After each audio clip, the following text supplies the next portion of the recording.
Pessoal, Ciro Gomes foi o segundo entrevistado do Jornal Nacional nessa série de sabatinas, onde os candidatos a presidente, os melhores posicionados nas pesquisas, estão indo lá por 40 minutos. É um tempo bastante razoável para que eles falem as coisas mais importantes em relação aos seus planos de governo, às suas propostas, aquilo que eles enxergam ser o caminho para resolver os problemas do Brasil e dos brasileiros. Ciro Gomes é uma figura muito curiosa, já faz parte do folclore político brasileiro.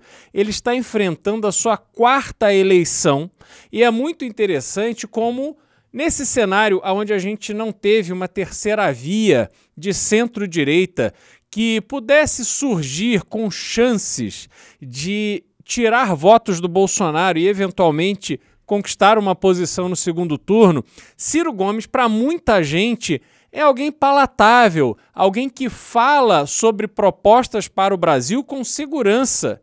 E isso faz com que as pessoas imaginem, bom, de repente, vale a pena eu votar no Ciro. Mas será que vale? Será que ele performou bem nessa entrevista do Jornal Nacional? Veremos. Bom, primeiro, ele desde o início estava muito à vontade. Claramente ali ele estava num ambiente favorável a ele, porque Ciro Gomes tem esse perfil duro, de respostas duras.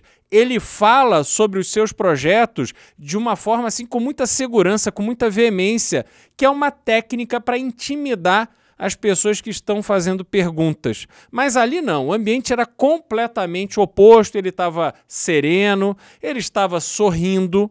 E aí veio a primeira pergunta feita pela Renata Vasconcelos sobre polarização. O senhor mesmo tem criticado o clima de polarização entre os candidatos que estão à frente nas pesquisas, mas o senhor tem se referido a eles em termos bastante duros, eu diria até em alguns casos ofensivos.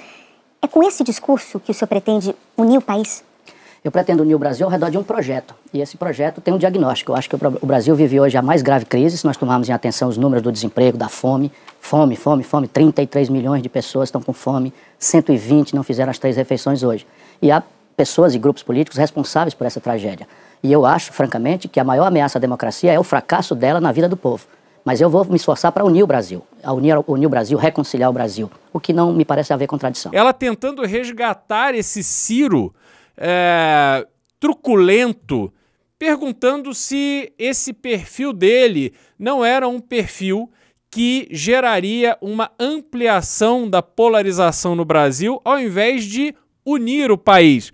Uma pergunta bem meia-boca, e o Ciro se saiu muito bem. Aliás, a pergunta dele foi até curta, dizendo que ele representava ali, na verdade, uma proposta de união do país contra a polarização. Ele não se aprofundou, enfim, não tocou nesse aspecto da personalidade dele mais truculento e passou a bola de volta para a Renata. Ela tentou insistir, mas o fato é que ele estava jogando em casa, ele estava com a torcida a favor. E aí ele aproveita esse gancho da Renata para começar a falar sobre renda mínima, a situação que o brasileiro, sobretudo o brasileiro mais pobre no Brasil, enfrenta hoje. Ele citou 30 milhões de pessoas que estão abaixo da linha da pobreza, 120 milhões de brasileiros que não fizeram as 3 refeições hoje porque não tem dinheiro para comprar alimentos. E aí ele diz que quer transformar a legislação previdenciária brasileira para incorporar o programa de renda mínima com um valor de R$1.000 por mês na legislação. O senhor tem aí um plano de garantir uma renda mínima de R$1.000 para todas as famílias brasileiras de baixa renda e em caráter permanente. Como, candidato? Essa é uma boa pergunta, porque eu peço às pessoas para me darem a oportunidade numa cirotv.com.br. Ela vai estar no ar competindo com a Rede Globo a partir de sábado. Brincadeira, né? Mas eu quero explicar ali, né? Mas você me dá a oportunidade. Veja, o que eu estou propondo é uma perna de um novo modelo previdenciário. Então eu vou pegar o BPC, Benefício de Prestação Continuada, a aposentadoria rural, de muitos brasileiros que ainda remanescem e que não contribuíram no passado, o seguro-desemprego, e pegar todos os programas de transferência, especialmente o novo Bolsa Família, que é o Auxílio Brasil, transformar num direito previdenciário constitucional, ou seja, ninguém mais vai depender de político A, político B, eleição A, como está acontecendo, ameaças e tentativas de manipular o sofrimento mais humilhado do nosso povo, das mães de família que estão vendo seus filhos dormir hoje com fome. Isso me dói o tempo todo, né? Essa é a minha história de vida. E essa consolidação dá 290 bilhões de reais. Essa conta fecha, candidato? Fecha porque eu vou agregar, para fechar os 297 bilhões dos recursos que já existem, eu vou agregar um tributo sobre grandes fortunas, apenas e tão somente sobre os patrimônios superiores a 20 milhões de reais. Entenda bem, só 58 mil brasileiros têm um patrimônio superior a 28 milhões de reais.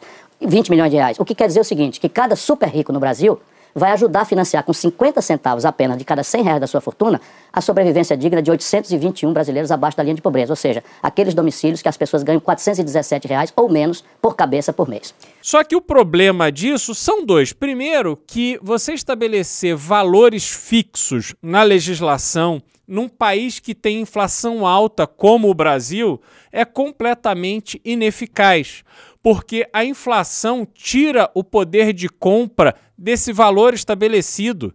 Então esse valor vai comprar menos no ano que vem, menos ainda no próximo ano e assim sucessivamente até não comprar mais nada. A gente precisa lembrar que o salário mínimo do início do Plano Real eram R$ 75. R$ 75 era um salário mínimo, era o dinheiro que muita gente tinha para passar o mês inteiro.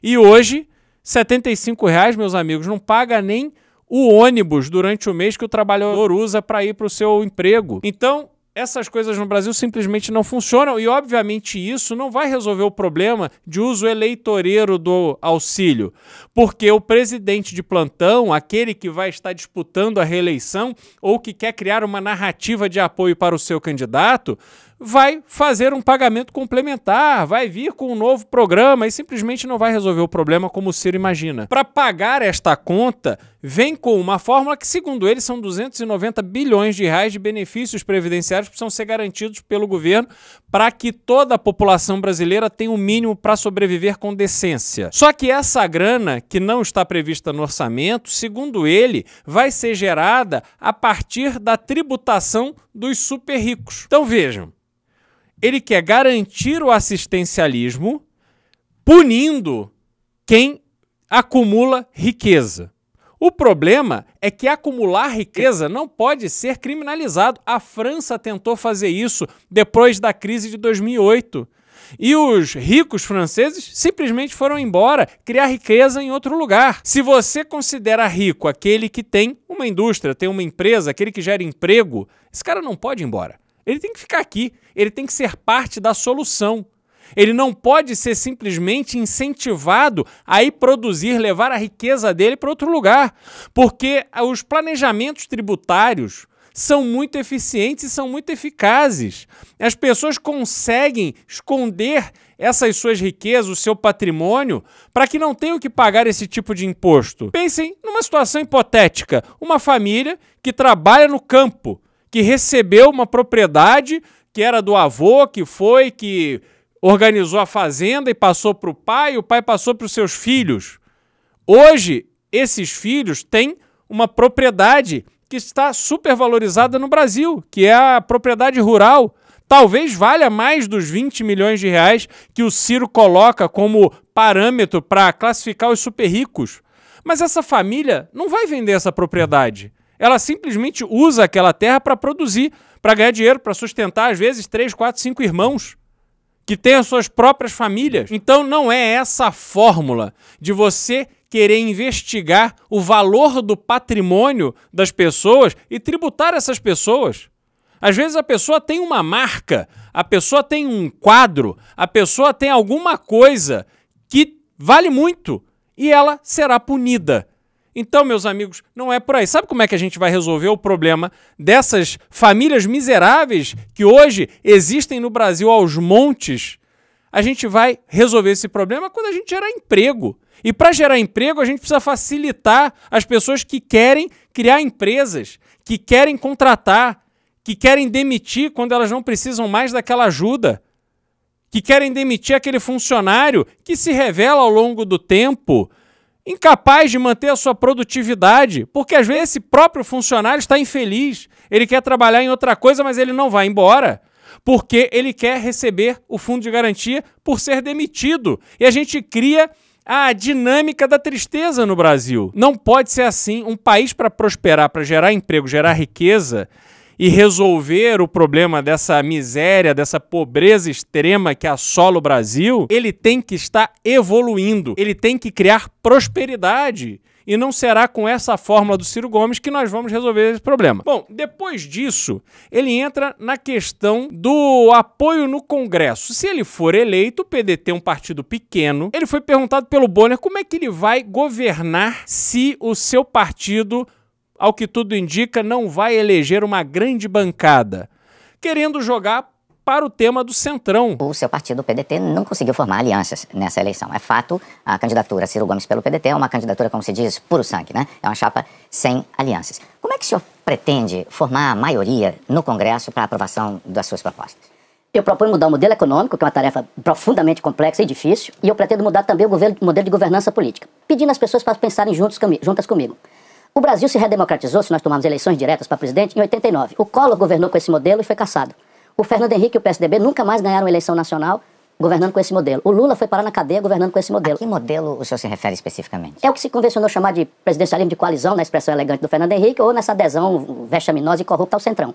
Mas a questão básica para explicar. Então, se a gente não chegar à conclusão, Bonner, Renata, de que este modelo é a certeza de uma crise eterna. Lula para cadeia, Dilma caçada, Collor caçado, Fernando Henrique e o PSDB nunca mais disputaram a eleição nacional e Collor caçado. E o Bolsonaro desmoralizado agora.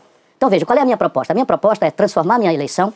Isso é muito importante para a dona de casa que está nos ouvindo, para o cidadão brasileiro. Transformar a minha eleição não num voto pessoal, mas num plebiscito programático. Eu vou tentar... Lembrando que Bolsonaro disse que não faria a política do toma lá da cá. E vejam vocês, o Ciro repetiu a mesma coisa. Não, esse presidencialismo de coalizão não funciona. Eu não vou fazer o toma lá da cá. Se você não vai trabalhar com a linguagem atual que o Congresso entende, como é que você vai fazer para aprovar os seus projetos? Para aprovar todas essas leis necessárias para implementar o seu projeto de governo.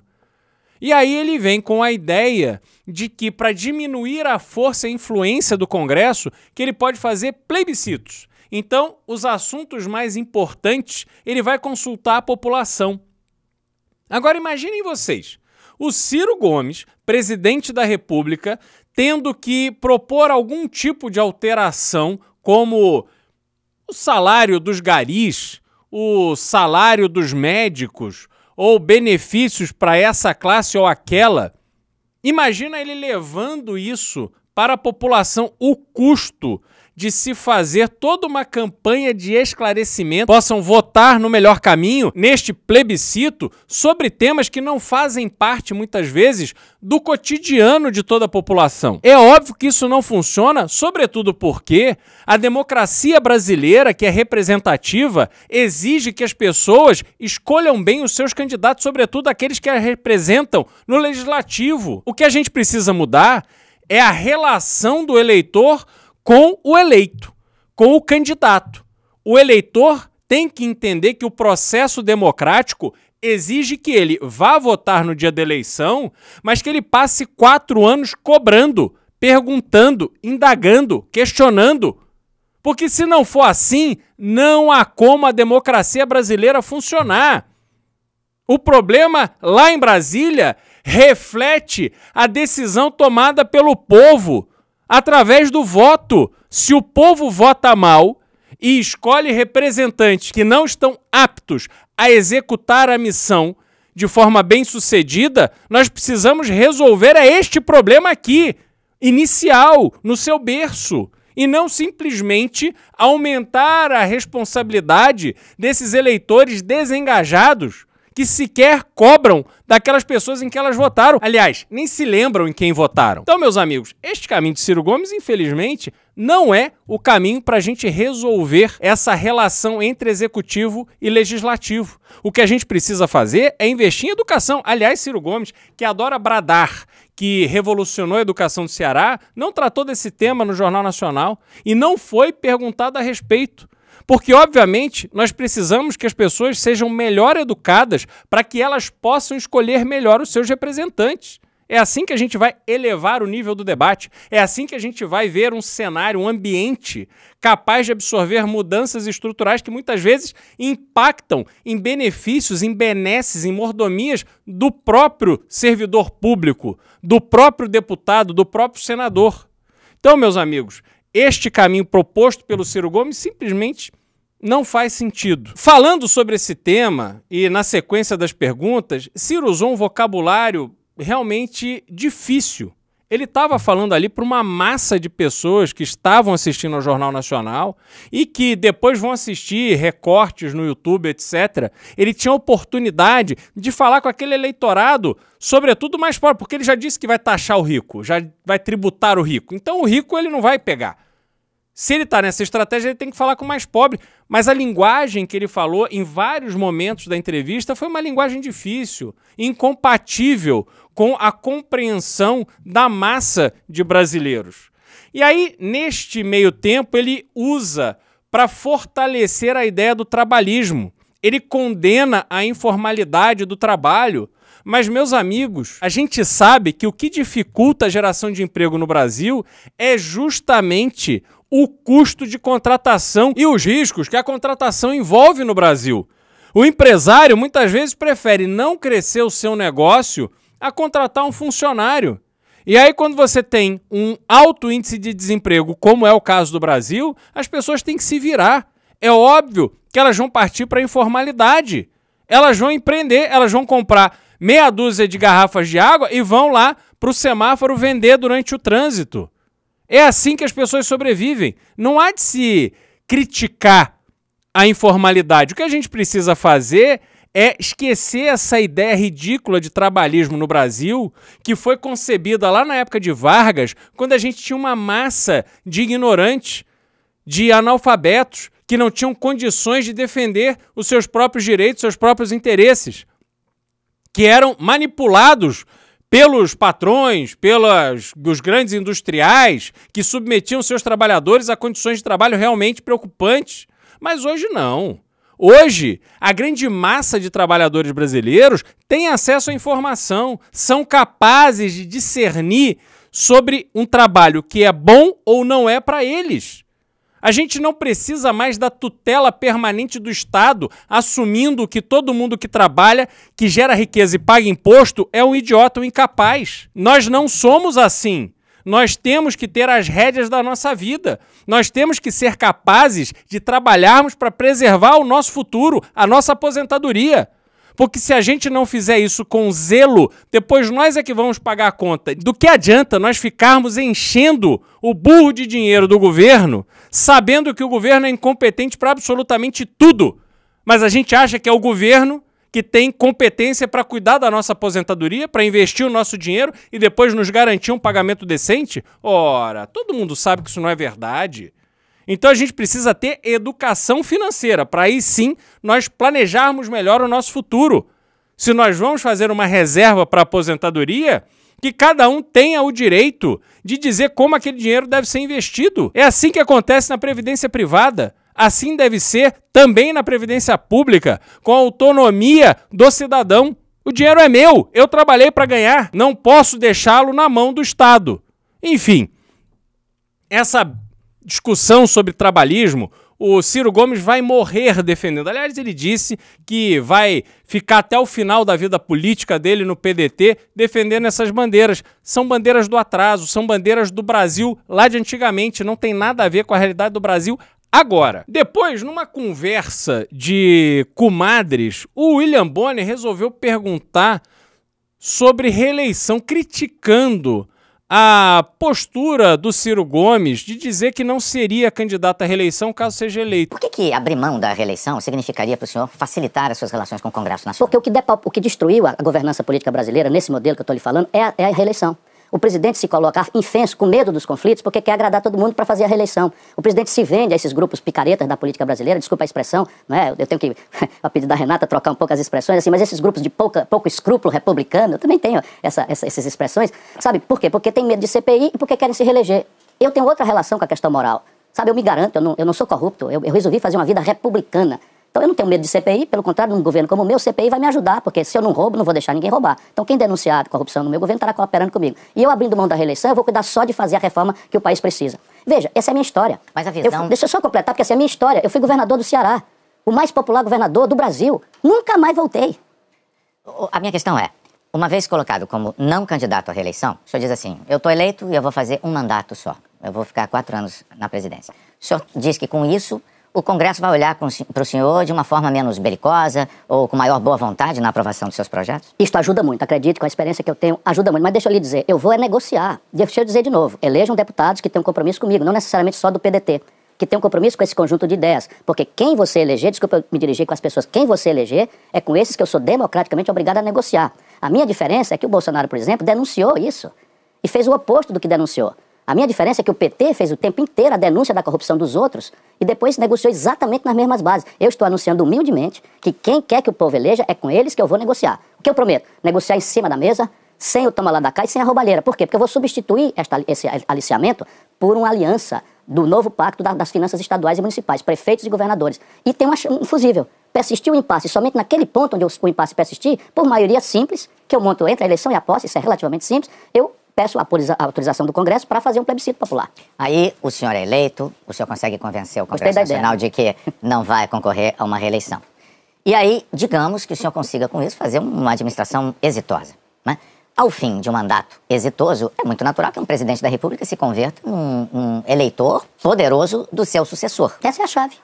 Pois então, ao se converter num eleitor poderoso do seu sucessor, o senhor não contrai com a oposição no Congresso o mesmo problema daquele presidente que vai disputar a reeleição? No fim das contas, se o senhor vai fazer o seu sucessor, muda muito a história para quem está no Congresso e na oposição. Sim e não. O Bonner colocou isso como se fosse algo negativo, dizendo assim, olha, mas se você não é candidato à reeleição, o Congresso não terá interesse em você.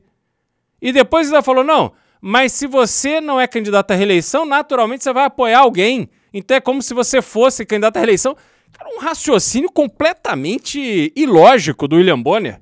Eu não sei por que ele falou e ainda insistiu nesse tema. Ele simplesmente não é a favor da reeleição, como eu também não sou. O político tem direito de escolher se ele será ou não candidato à reeleição. Ali não era um assunto. E não tinha razão para o William Bonner ficar insistindo. A única razão plausível é se a Globo, se o Jornal Nacional ali, o Ali Camel, o William Bonner e a Renata Vasconcelos estavam ali num jogo combinado, que aí justifica a serenidade e os sorrisos do Ciro Gomes no começo da entrevista. E aí isso se complementa com o fato de depois eles resolveram falar da Amazônia. Não falaram de saúde, não falaram objetivamente sobre orçamento secreto, não falaram objetivamente sobre corrupção, porque o governo que o Ciro Gomes foi ministro foi o governo mais corrupto da história do Brasil. E cadê o Ciro Gomes indignado com a corrupção naquela época? Ficou quietinho. Resolveu se rebelar contra o Lula quando em 2018 ele achava que o PT tinha que apoiá-lo para presidente. E na verdade o Lula resolveu lançar o Haddad. Foi ali que o Ciro Gomes rompeu com o PT, com o governo corrupto do PT, com a quadrilha do PT, porque até então faziam política juntos. Agora, ele vir com este papo de que é contra a corrupção, mas aí no Jornal Nacional ninguém fala sobre isso, realmente é muito estranho. E aí passaram 10 minutos falando sobre a Amazônia, de que o Ciro ia fazer as leis pegarem, que as algemas voltariam a ser usadas na Amazônia, que precisamos ter um projeto de desenvolvimento sustentável. Pô, eu também sou a favor disso, sou a favor da paz, sou contra a corrupção. Mas, meu amigo, você é candidato a presidente da República. Fale de planos e projetos concretos. Como é que você vai resolver o problema da Amazônia? Como é que você vai resolver o problema da Zona Franca de Manaus? Como é que você vai resolver o fato de que até hoje os caminhões são carregados na Zona Franca de Manaus e têm que ser embarcados numa balsa porque não tem estrada? Esse é o problema concreto. Isso é que impede o desenvolvimento da economia na Amazônia. Mas não, ficaram lá filosofando, jogando tempo fora.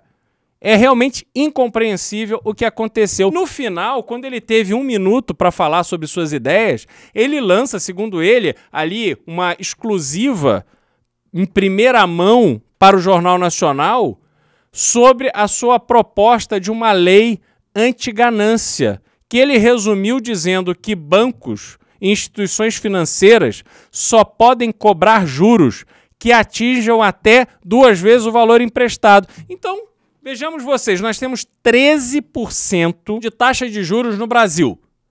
O banco pega dinheiro a 13%, porque é o que ele paga para você no seu dinheiro quando você vai lá e investe num CDB. Aí ele pega o teu dinheiro e te paga 13%, 14%, mas na hora de emprestar, o banco no Brasil tem um dos maiores spreads bancários do mundo, ou seja, o custo entre o valor que ele paga para você no seu dinheiro versus o valor que ele cobra de quem pega emprestado é imenso. Nos Estados Unidos nós temos juros de cartão de crédito a 12%, 14% ao ano. Aqui no Brasil, juros de cartão de crédito é 12%, 14% ao mês. Essa é a diferença entre uma economia avançada, madura, e a economia aqui no Brasil, que tira dinheiro da população em dificuldade e coloca no bolso dos bancos. Porque a gente aqui não tem concorrência entre bancos. E o próprio Banco do Brasil surfa na onda do spread bancário alto. Fatura bilhões por ano e que vão para o cofre do governo. Qual é o interesse do governo em ter lucro em cima das operações de financiamento dos brasileiros?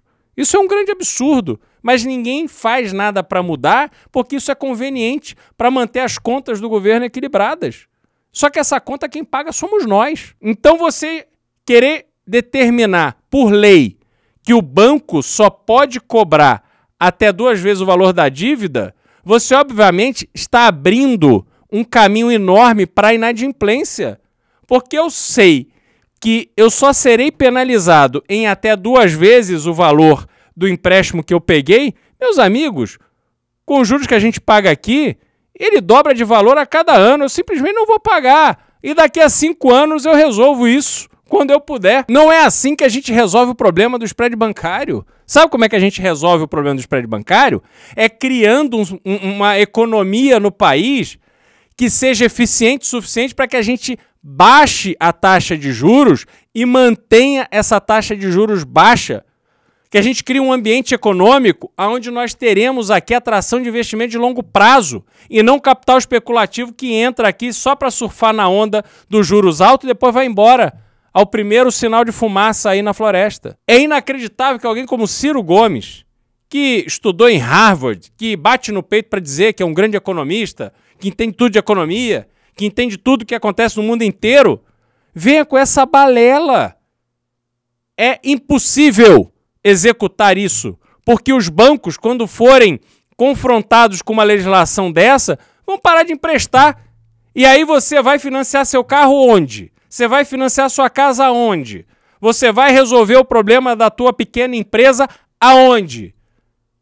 Em lugar nenhum, vai cair na mão do agiota. E você acha que a lei vai valer para o agiota? É óbvio que não.